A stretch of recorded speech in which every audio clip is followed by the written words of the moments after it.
Hello everyone. Happy New Year.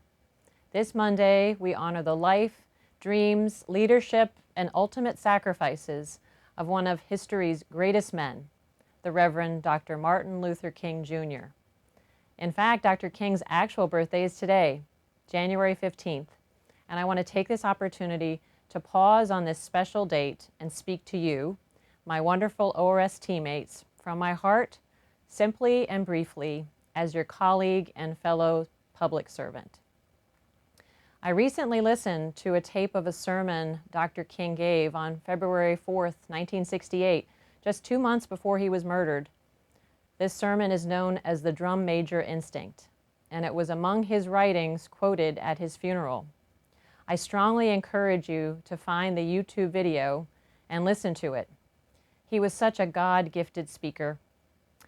The Drum Major Instinct is about the frailties of the human ego, the need to be important and number one, the need to be better than somebody else, the need, in Dr. King's words, to live a life trying to keep up with the Joneses. He gave this sermon at his church, and I quote, "And so Jesus gave us a new norm of greatness. If you want to be important, wonderful. If you want to be recognized, wonderful. If you want to be great, wonderful. But recognize that he who is greatest among you shall be your servant." He went on to say, everybody can serve. You don't have to have a college degree to serve. You don't have to make your subject and your verb agree to serve. You don't have to know about Plato and Aristotle to serve. You don't have to know Einstein's theory of relativity to serve. You don't have to know the second theory of thermodynamics to serve. You only need a heart full of grace, a soul generated by love, and you can be that servant. Wow, amazing and powerful words. And if you watch the video, he ends with stunning, breathtaking poetry. In essence, writing his own eulogy. On the heels of this most challenging of years, the power of Dr. King's call to serving others resonates now more than ever. Quoting him again, "In love and in justice and in truth and in commitment to others to make of this world a new world." Just think about that.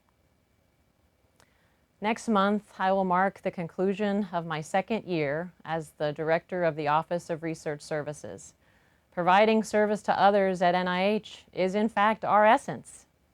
I am so proud to serve alongside each and every one of you in this role. No matter our titles, our roles, our status as a federal employee or a contractor, our GS levels or our duty stations spread across the country, in all our diversity, we are all equals. We are all public servants serving our fellow Americans nobly during a pandemic that has cost the world so many precious lives and impacts us every waking hour. And yes, in a year when we watched in horror the video of George Floyd. Monday is the one date on which we officially pause and honor Dr. Martin Luther King Jr. We can do ourselves and each other no greater honor than finding a way every day of the year to serve others and to demonstrate respect and love for others, no matter who we are, no matter our sexual orientation, our gender identity, our faith, and yes, no matter the color of our skin. I have been stressing one ORS for these past 2 years, and I will continue to do so every day as long as I have the honor of serving as your director. I can't express enough how proud I am by all we have achieved in our service to the NIH and to the nation, particularly during this pandemic. I am so excited by all that is ahead of us in ORS in 2021. Thank you so very much for our work together. I am so lucky to call myself your colleague and with all of you, a proud public servant. And let us all show our thanks every day to Dr. King by the manner in which we honor, respect, listen to, and serve others. Be well and be safe, and thank you, Dr. King. Happy birthday.